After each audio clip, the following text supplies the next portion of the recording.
New York Magazine national correspondent Gabriel Debenedetti joins us. Gabe, good morning.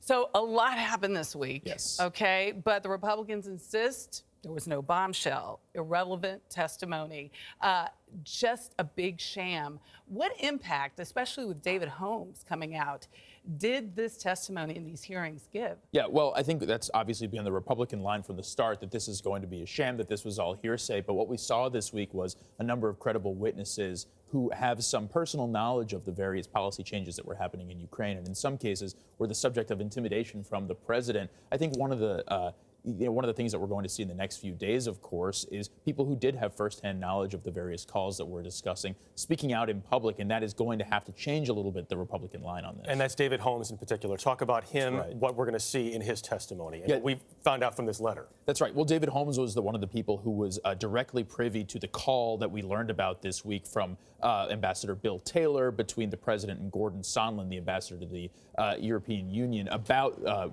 trying to pressure Ukraine. Holmes is essentially corroborating the idea that President Trump was directly involved with directing this investigation. Because he says he heard the conversation because the president was so loud. He was on the phone with Sondland, right. But because he was so loud, he heard the conversation. That's right. And we will also be hearing from Sondland this week and Alexander Vindman, the National Security Council expert, who, of course, was also on the line for the other phone call that we've been talking about. And possibly a few others. That's right.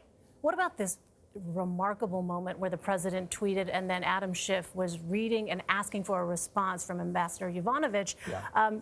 Have any Republicans spoken out yet to defend the president's tweeting? Well, I think what you've seen from a lot of Republicans is essentially saying, let's not talk about the process here, let's talk about the actual substance of what's happening. It's in many ways a deflection. But you saw a very interesting thing from a lot of Democrats. They're essentially talking about this, the president's tweets in real time, as a potential new line of inquiry in the impeachment process, a potential new article of impeachment just because of that tweet. Obviously, we've never seen anything like that before. Does Gordon Sondland potentially have to turn on the president? Yeah, well, it depends what we mean by turn, but that is definitely what everyone in Washington is asking right now. He's been a staunch ally of the president, but he's changed his testimony over the last 2 weeks to say, I recall more and more. That does sound sort of incriminating towards President Trump. We'll see the full extent of it. And on the heels of this hearing, Yes. you have Roger Stone.